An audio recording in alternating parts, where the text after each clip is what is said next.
네, 제4복음서 72번째 시간. 본문은 요한복음 13장 31절에서 35절까지 말씀 함께 우리 나누도록 하겠습니다. 본문은 제가 읽도록 하겠습니다. 그가 나간 후에 예수께서 이르시되 지금 인자가 영광을 받았고 하나님도 인자로 말미암아 영광을 받으셨도다. 만일 하나님이 그로 말미암아 영광을 받으셨으면 하나님도 자기로 말미암아 그에게 영광을 주시리니 곧 주시리라. 작은 자들아, 내가 아직 잠시 너희와 함께 있겠노라. 너희가 나를 찾을 것이나 일찍이 내가 유대인들에게 너희는 내가 가는 곳에 올 수 없다고 말한 것과 같이 지금 너희에게도 이르노라. 새 계명을 너희에게 주노니 서로 사랑하라. 내가 너희를 사랑한 것 같이 너희도 서로 사랑하라. 너희가 서로 사랑하면 이로써 모든 사람이 너희가 내 제자인 줄 알리라. 아멘. 기도하겠습니다. 주님, 오늘 예수님께서 정말로 아끼시고 아끼시는 그 제자들 가운데서도 제자 중에서도 제자들을 모아놓고 귀하게 말씀 나누십니다. 오늘도 이 메시지가 예수님이 가장 아끼고 예수님을 위하여서 자기의 목숨을 내놓을 수 있는 사람들에게 외쳐졌던 이 메시지가 우리에게도 동일하게 들려지게 도와주셔서 우리의 심령을 올리게 하시고 우리들의 무너진 성벽들을 재건하는 것처럼 심령들의 성전을 재건하는 귀한 역사가 우리 가운데 일어나게 하여 주시옵소서. 오늘도 그 귀한 하나님의 말씀이 우리 가운데 역사하기를 소망하며 살아계신 우리 구주 예수와의 이름으로 감사하며 기도드렸습니다. 아멘. 지난주에는 저희가 야훼 예배이기 때문에 함께 이 본문의 말씀을 다루지 않았습니다만 2주 전쯤 저희가 이 본문을 바로 위에 본문까지 저희들이 다뤘습니다. 예수님께서 누가 예수님을 팔자인가에 대한 제자들 사이에서는 궁금증이 있었죠. 그래서 예수님은 빵 하나를 찢어서 초에 찍어서 그 사람에게 주면서 네가 할 일을 이제 해라 그랬습니다. 그러니까 그 가룟 유다가 빵을 얻어먹고서 정말로 예수님에게 해야 될 그 몹쓸 짓을 하기 위해서 나갔습니다. 그것이 30절에 있어요. 30절에 유다가 그 조각을 받고 곧 나가니 때가 언제라고요? 밤이라는 거예요. 이 사람의 영적인 상태를 그대로 보여주는 거예요. 나가니까 밤이에요. 빛 대신 예수 그리스도를 등지고 어둠 가운데로 들어가고 있는 사람의 모습을 보게 됩니다. 이 사람과 정반대의 모습이 누가 있다고요? 누가 있다고요? 니고데모. 니고데모는 밤을 뚫고서 빛 대신 예수 그리스도를 찾아서 밤에 찾아와요. 물론 사람들이 자기를 볼까봐 이목을 두려워해서 밤에 찾아온 것 맞습니다만 그 어둠, 자기의 신앙의 어두운 시간들을 갖고 있는 그 심령의 상태를 그대로 빛 대신 예수 그리스도께 와갖고 질문하면서 해답을 얻으려고 했던 사람이 바로 니고데모예요. 예수님으로부터 등 돌리지 마세요. 빛으로부터 등을 돌리는 그 순간 우리가 볼 수 있는 것은 내 그림자인 어두움밖에 없습니다. 생각해 보세요. 빛이 저기서 비치는데 빛을 보고 갈 때는 그림자가 보이지 않아요. 그러나 빛을 등지는 그 순간 내 그림자가 앞에 보일 겁니다. 내 어두움밖에 안 보이는 거예요. 그래서 빛 가운데 걸어라, 빛 가운데 걸어라 라고 말씀하시는 이유가 빛 가운데 걸어가야지 우리는 정말로 주님께서 가르쳐 주시는 메시지를 알 수 있기 때문에 그렇습니다. 그렇게 가룟 유다가 나가고 나니까 오늘 본문의 이야기가 시작되는데 오늘 본문에 뭐부터 시작하느냐? 그가 나간 후에라는 말부터 시작하는 거예요.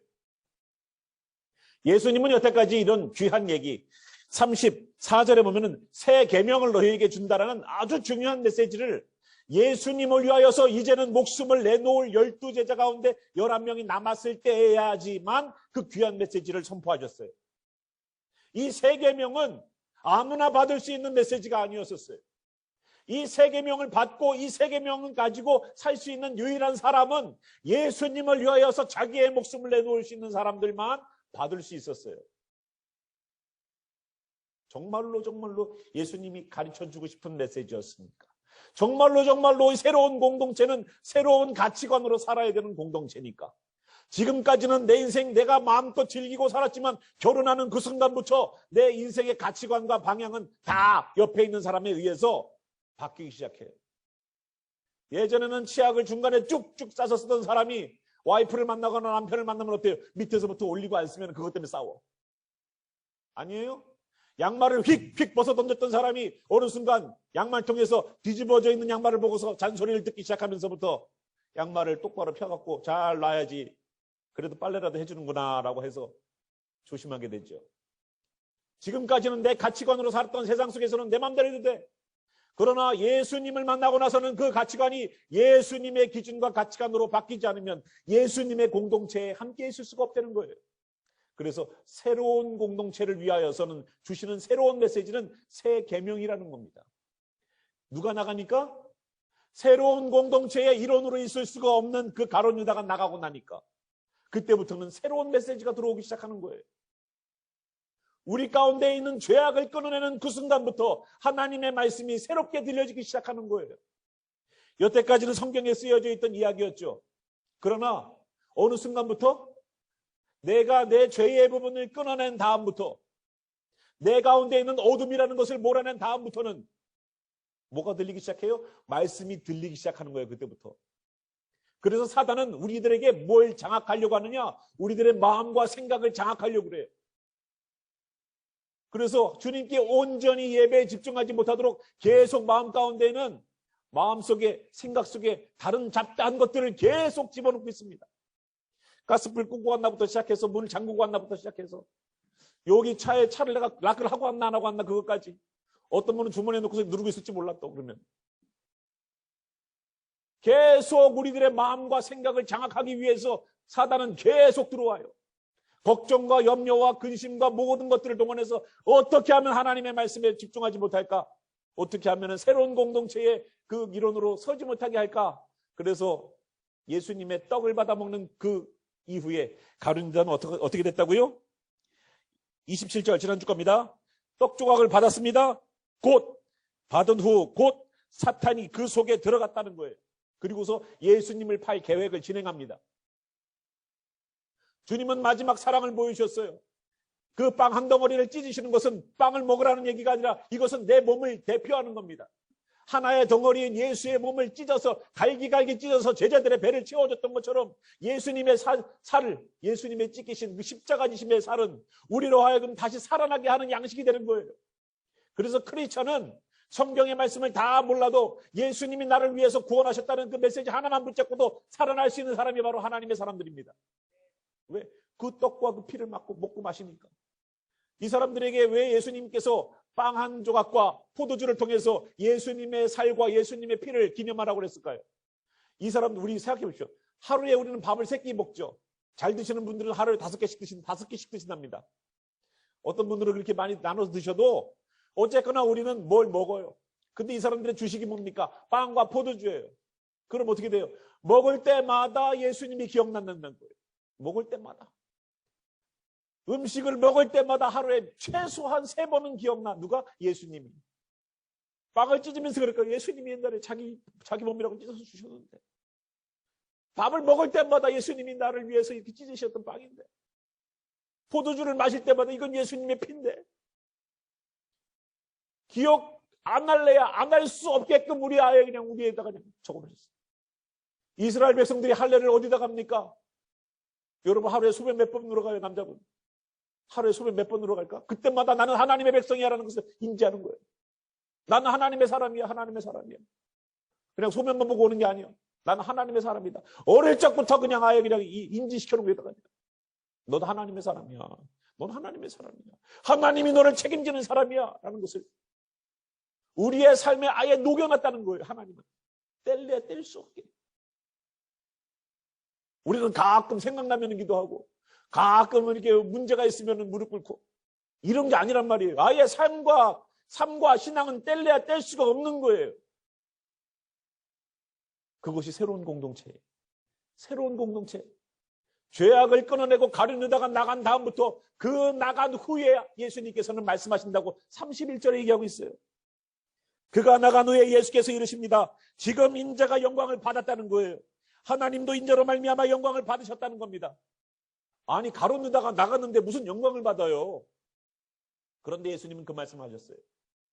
가룟 유다에게 네가 할 거를 하라라고 허락하신 것은 이미 하나님의 말씀에 순종했다는 예수님이 하나님의 뜻에 순종했다는 것을 보여주고 있어요. 이젠 가룟 유다가 나가서 예수를 팔 계획을 가지고 많은 이들을 데리고서 이제 예수님께 와갖고 잡아갈 겁니다. 그러기에 가룟 유다를 내보낸다는 것은 예수님은 이미 십자가를 지기로 작정하셨다는 것을 의미하는 것이고 하나님의 말씀에 내가 순종했다는 것을 보여주는 거예요. 하나님의 말씀에 순종했다는 것 때문에 하나님은 예수님을 영광스럽게 했고 하나님도 그것 때문에 영광을 받으실 거라고 그랬다는 겁니다. 우리가 입으로 하나님 영광 받으세요. 이것도 영광이지만 정말로 우리가 하나님께 영광 돌리는 방법은 뭔지 아십니까? 하나님의 말씀대로 사는 거예요. 그게 하나님께 영광 돌리는 방법이에요. 입으로 백날 하나님 영광 받으세요 그래 놓고서 내 삶으로는 전혀 하나님의 말씀이 묻어나지 않는다면 그 사람은 하나님께 영광을 돌리는 사람이 아니에요. 어머니 아버지가 맨날 얘야 친구들과 사이좋게 지내라라고 말했는데 어느 날 학교 갔는데 저 자식이 마음에 안 들어.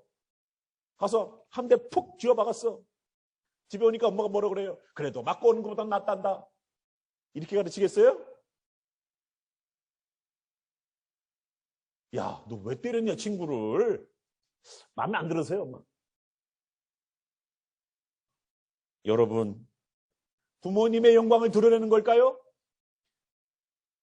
싸우는 게 뭔지 아세요? 맞은 놈은 입원하고 때린 놈은 입건된대요. 그게 싸움이에요. 그죠? 그래서 주님의 말씀대로 안 살면 주님께 영광을 돌리는 게 아니에요. 내가 내 마음대로 하고 싶은 대로 막 살아보세요. 그거 하나님께 영광인가? 아니에요. 영광이 아니에요. 영광이 되려면 주님 말씀대로 살면 돼. 나가서 친구들이랑 사이좋게 지내라. 야, 때린 놈은 발 뻗고 못 자도 맞은 놈은 발 뻗고 잔대더라. 차라리 네가 한 대 져줘라. 이런 말을 듣고 자란 아이가 한 대 맞고 왔어. 엄마 한 대 맞았어. 울음소리는 있어. 눈탱이가 밤탱이 될 수는 있어. 그러나 걔는 마음 편하게 자. 아버지 어머니의 영광을 드러낸다는 것은 하나님의 영광을 드러낸다는 것은 주님의 말씀대로 사는 것인데 예수님이 가룟 유다가 나가는 것을 허락하는 그 순간부터 가룟 유다가 그 행동으로 옮기는 그 순간부터 십자가를 지셔서 부활하시는 것을 통하여서 예수님의 영광이 드러날 텐데 그 전에 이미 마음만 먹고 각오를 해도 하나님이 영광을 받으시는 일들이 일어나더라는 거예요. 주님 나는 착한 일을 아직 못했어요. 주님 말씀대로 아직 못 살아요. 그런데 그렇게 살기로 마음 먹었어요. 그러면 그때부터 뭐예요? 이미 주님은 영광 받으셨다. 아멘. 주님의 영광은 내가 내 손과 발로다가 영광스러운 일을 할 때에도 영광을 받으세요.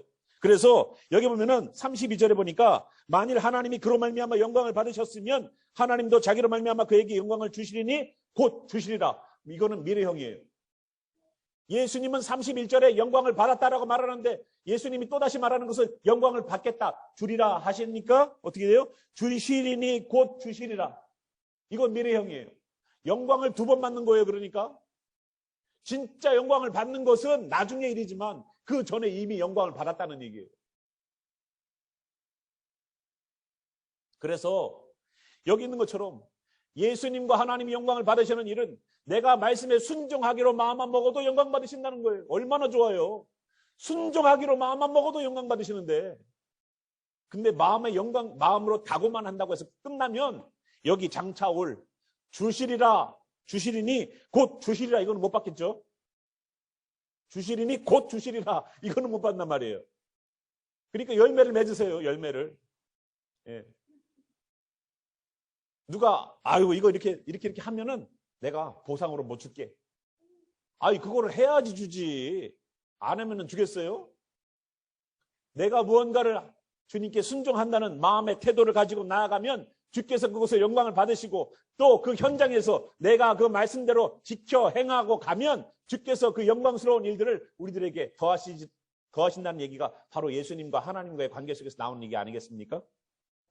그런데 그 제자들에게 말씀하시고 33절 보니까 작은 자들아 내가 아직 잠시 너희와 함께 있겠노라. 이 제자들을 뭐라고 불러요? 작은 자들이라고 불러요. 그런데 왜 이 작은 자들이라고 그랬을까요? 이제 곧 예수님이 십자가에서 달려서 돌아가셨다가 다시 부활하시고 50일이 지나면 성령을 받고 이 사람들이 목숨 내놓고서 예수님 전할 사람들인데 약 50일이 지나면 이 사람들은 불덩어리가 되는데요.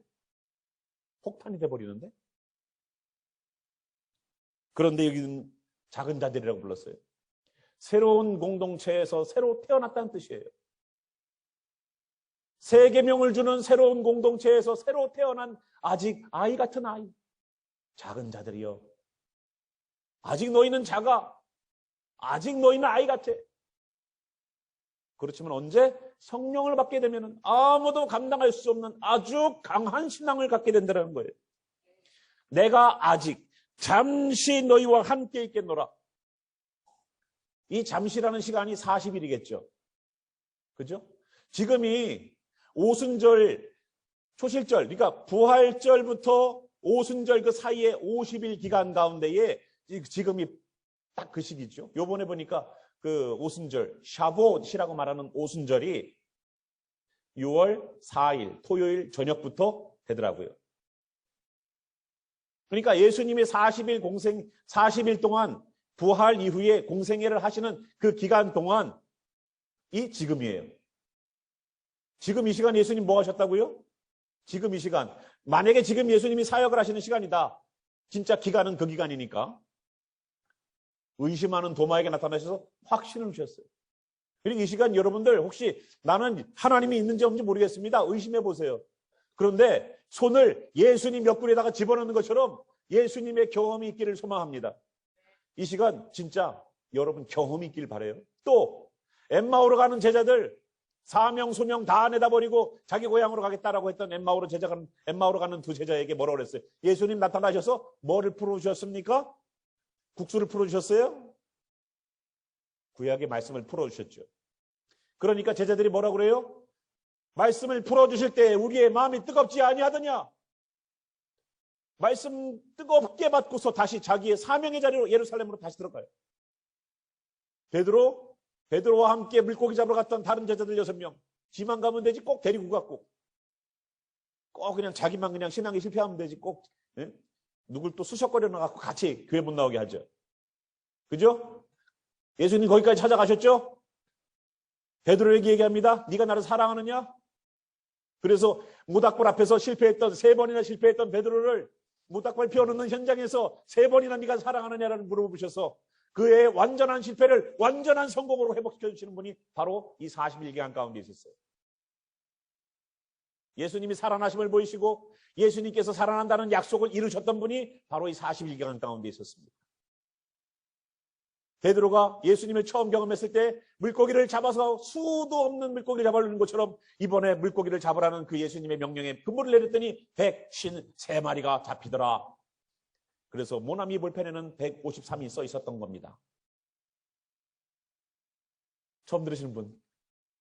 예, 그래요. 모나미 회사에서 그 뜻을 알고 야, 그물이 찢어지진 않았지만 무지하게 잡혔구나. 그래서 153마리 거기다 153을 넣었습니다. 그 하나님의 아들들이라고 말을 하는 그 범위 153이라는 그 숫자를 또 히브리 말로 풀면은 하나님의 아들들이라는 뜻이 돼요. 놀랍죠? 그러니까 베드로의 그물에 잡힌 것은 정말로 사람을 낚는 어부처럼 정말로 베드로가 나가서 이제 전도를 해서 수많은 사람들을 예수님을 믿게 할 하나님의 아들들을 만드는 일들을 베드로가 할 것이라는 것을 이미 암시해 놓는 거예요. 놀랍죠? 예. 그래서 모나미를 볼 때마다 153 예, 여러분 보시면 됩니다. 그래서 새로운 공동체는 새로운 말씀으로 세워지는 공동체, 그 공동체 며칠간 예수님께서 잠시 너희와 있겠다고 말씀하셨지만 이 잠시라는 시간 동안 이런 일들이 벌어졌다는 거예요. 이 잠시라고 말하는 이 시간 꼭 필요했겠죠. 예수님이 만약에 40일 같이 계시지 않고 부활하셔서 바로 하나님 나라로 가셨다. 그러면 이 땅에 남겨진 제자들은 어떻게 됐겠습니까? 예수님 살아나시 뭐 살아나? 하고 의심했던 도마 계속 의심하고 있었겠죠? 그리고 엠마오로 갔던 그 두 제자 자기 고향으로 들어가서 본업에 충실했겠죠? 베드로와 진짜 그 함께했던 그 어부들 예수님의 제자들 계속 물고기 잡으면서 평생 살았겠죠? 뭐가 달랐을까요? 이 인생은. 이 세상이 뭐가 달라졌을까요? 아무것도 안 달라져요.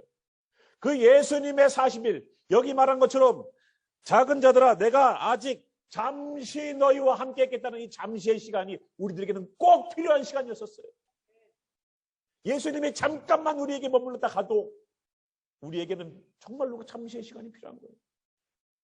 예수님 꾸준히 내게 역사해 주시면 참 좋은데 잠깐이라도 그냥 머물다만 가셔도 그것이 나에게 큰 변화가 됩니다. 주님 잠깐만이라도 머물러 주세요.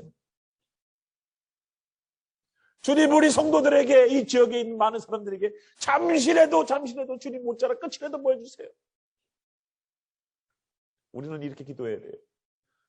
주님 이 가정에 이 사람 속에 잠깐만이라도 머물다 가주세요. 주님을 따를 텐데. 의심이 사라질 텐데. 예수님은 그 잠시만의 시간이라도 우리와 함께 있기를 원했어요. 그 잠시의 시간이 사람을 변화시키고 이 잠시의 시간이 역사를 만들어내는 귀한 일들에 사용되는 시간이었었으니까.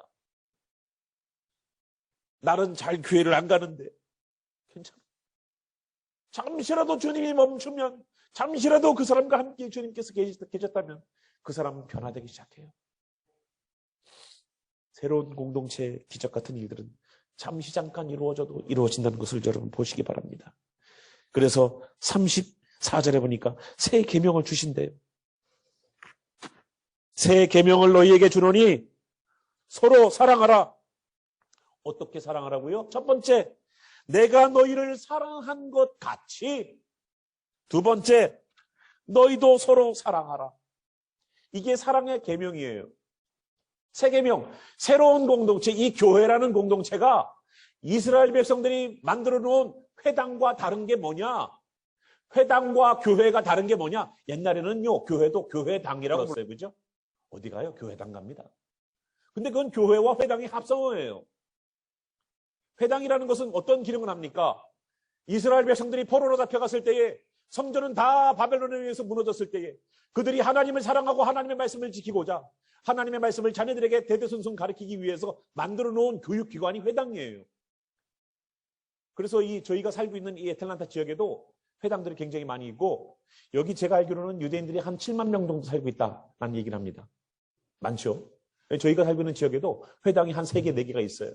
그래서 금요일 날 저녁에 저희가 금요 기도회 드리는 시간에 그분들도 금요 샤밧 예배를 드리고요. 그리고 금요 샤밧 예배에 못 오시는 분들은 왜냐면은 이스라엘 사람들의 하루의 시작은요. 해가 떨어지는 시간 저녁 6시부터입니다. 그러니까 저녁 6시부터가 다음 날이 되는 거예요. 우리는 밤 12시가 넘어가야지 다음 날이지만 그래서 안식일이라고 말하는 그 날은 금요일 오후 저녁 6시부터가 안식일의 시작이에요. 그래서 그분들의 예배는 금요일 저녁 예배와 토요일 오전 예배가 같은 거예요. 그래서 금요일 날 저녁에 못 오시는 분은 토요일 오전에 오셔서 예배를 드리시고 가면 되는 거예요. 그래서 그 회당이 어떤 기능을 했습니까? 하나님께 제사를 드릴 수가 없자, 성전에서 제사를 드릴 수가 없자 자녀들에게 하나님의 말씀을 대대손손 가르치기 위해서 만들어 놓고 두루마리 말씀을 읽고 그 말씀들을 자녀들과 온 사람들이 함께 나누고 묵상하고 그 말씀대로 살기로 각오하는 그 장소가 바로 회당이었었어요. 그러나 포로기가 끝나고 다시 돌아와도 이 회당의 기능이 상실되지 않고 다시 성전이 있지만 회당도 지어놔서 헤롯이 만들어 놓은 46년간 만들어 놓은 회당도 있지만, 성전도 있지만 회당도 있어서 그 회당에서 예수님도 말씀을 가르치시고 전하셨었습니다. 그런데 회당과 교회가 다른 게 하나가 있어요. 뭐예요? 바로 여기에서 말하는 새 계명을 가지고 있느냐 안 가지고 있느냐예요. 회당이 갖고 있는 기능은 말씀을 가르치는 기능이었지만 서로 사랑하지는 않았어요. 굳이 사랑할 필요까지 없었어요. 그냥 하나님의 말씀 배우고 가면 되는 거예요. 그런데 교회는 어떻습니까? 전제 조건이 뭐예요? 내가 너희를 사랑한 것 같이 너희도 서로 사랑하라가 전제 조건이에요. 우리 공동체 사랑하십니까? 사랑한다는 말이 무서운 말인 거 아시죠? 만약에 여러분의 지금 여기에서 연애했을 때를 기억해 보시라는 얘기 아니에요. 그분들이 지금 있는 분과 다를 수 있으니까. 격하게 반응하신 분 조심하세요. 예, 집에 가서 다시 한번 업무 보고를 좀 해야 될 것 같은데. 자, 잊어버렸네.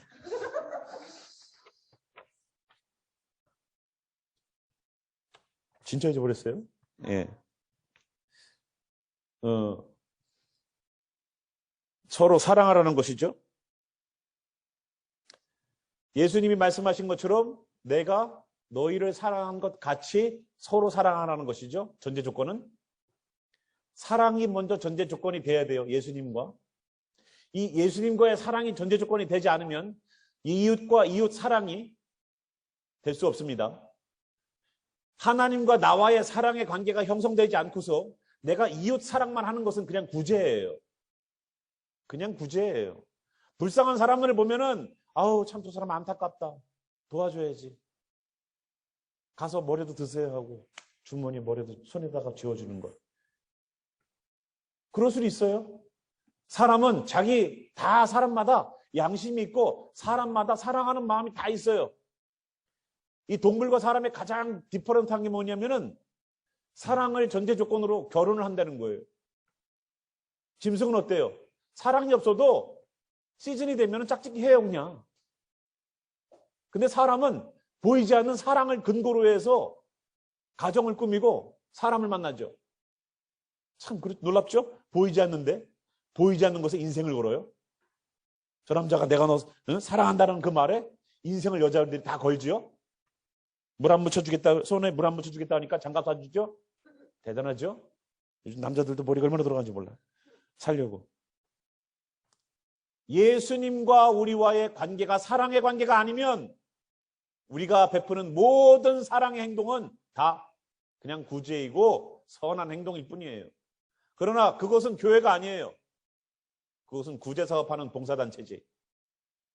예수님이 말씀하시는 것은 교회예요. 회당이 아니라고요. 말씀만을 나누고서 말씀을 깨닫고 돌아가는 회당이 되는 것은 거기엔 구원이 없어요. 여러분 회당 다닌다고 구원이 있을까요?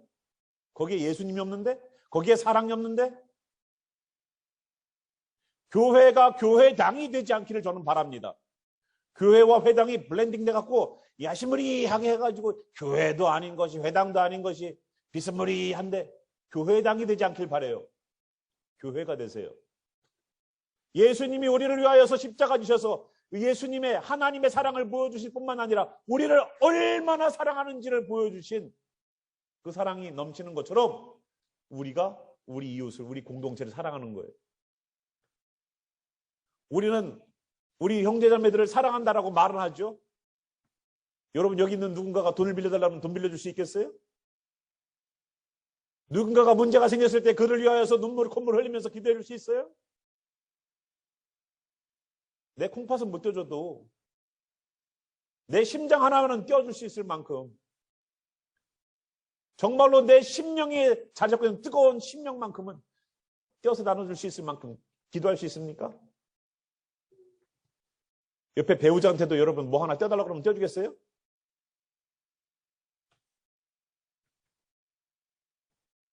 하나님이 왜 우리를 가족이라고 불렀는데요? 왜 예수님이 우리를 새로운 공동체에 새로운 말씀을 주셨는데 그 공동체를 만들어 놓는 그 교회라는 공동체의 가장 근본은 사랑이에요. 예수님의 사랑 때문에 이웃을 사랑하게 되는 거예요. 예수님이 나를 얼마만큼 사랑하셨는지를 경험하면은 내가 그 사랑을 가지고 다른 사람을 사랑하는 거예요. 그냥 내가 사람이 착해서 선해서 괜찮은 사람이어서 그걸 보여주는 게 아니에요. 예수님의 사랑이 없이 우리가 사랑만 보여준다? 그러면 뭐라고요? 우리는 봉사단체라고요. 봉사단체. 적십자나 선한 사마리아인 공동체처럼 그런 공동체지 교회가 아니에요. 교회이십니까? 우리가 교회인가요? 다시 한번 우리는 스스로에게 질문을 던져봐야 돼요. 맞습니다. 우리 교회이죠. 그러면은 예수님을 사랑하는 그 사랑을 철저하게 경험하고 그 사랑을 가지고 우리의 형제 자매들을 위하여서 눈물로 기도해 줄 수 있는 그 공동체가 진짜 교회예요. 이게 진짜 교회와 가짜 교회를 가려보는 시금석? 리트머스 시험지예요. 사랑. 중요하죠. 어떤 분은 그래요. 교회에서 사랑해야 된다. 사랑해야 된다. 사랑 타령을 얼마나 하는지 몰라. 교회가 사랑이 없다 그런 말씀하세요. 자기가 사랑을 해야지. 자기는 사랑 안 해놓고서 왜 교회 보고서 사랑을 안 한다고 그래. 자기 속에 사랑이 없으니까 사랑이 없는 것처럼 보이는 거지. 사랑을 하는 사람은요, 사랑 없다고 말 못해요. 그래서 교회는 뭐가 있어야 된다고요? 사랑. 사랑이 없는 공동체는 뭐예요? 교회가 아니고 회당. 분명히 선이 걷었죠? 이제? 많은 교회에 십자가는 걸어놓고 있는 교회들이 많은데 내가 볼 때는 회당이 많아요. 회당이 많아. 교회가 아니라. 그래서 그렇게 해야지만 예수님의 사랑을 철저하게 경험한 사람이 우리 이웃을 사랑하는 것을 통해서 35절에 뭐라고 그럽니까? 너희가 서로 사랑하면 이제 서로 사랑한다는 것은요, 예수님을 사랑한 결과의 열매예요. 내가 예수님과의 사랑의 관계가 맺어졌다는 것에 대한 증거, 내가 이웃을 사랑하는 걸 보면 알 수 있는 거예요. 그래서 이웃 사랑 안 하는 사람은 뭐예요? 예수님 사랑을 못 받았구나 생각하면 돼. 저 사람이 예수님과 관계가 없구나. 그렇게 하면 되는 거예요. 그래서 그렇게 하는 것을 보면은 너희가 서로 사랑하면 이로써 모든 사람이 너희가 누구 제자인 줄을 예수님의 제자, 내 제자인 줄을 알리라. 이게 전도의 방법이에요. 전도는 나가서 예수 믿으시오. 우리 교회 오십시오. 말은 그렇게 하죠. 그래서 오던가요? 우리끼리 사랑 안 하고 맨날 싸움박질 해봐. 그 교회 가고 싶어요?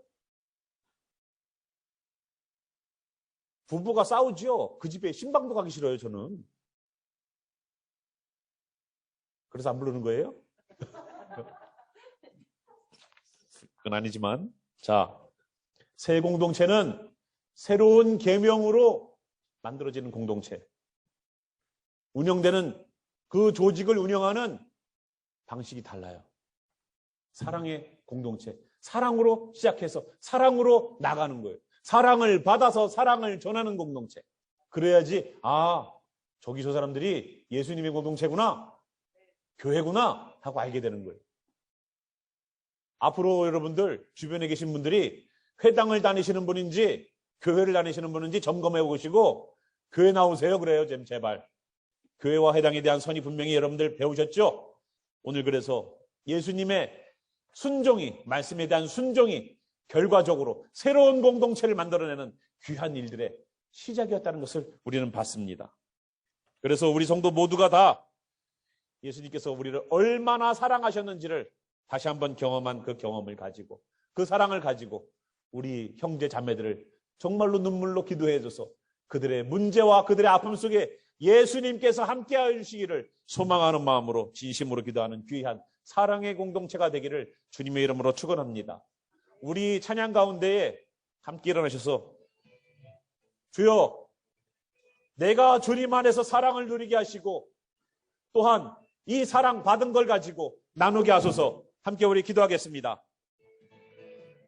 주 하나님, 오늘도 여기 있는 하나님의 공동체, 우리는 회당이 아니고 교회의 길 소망합니다.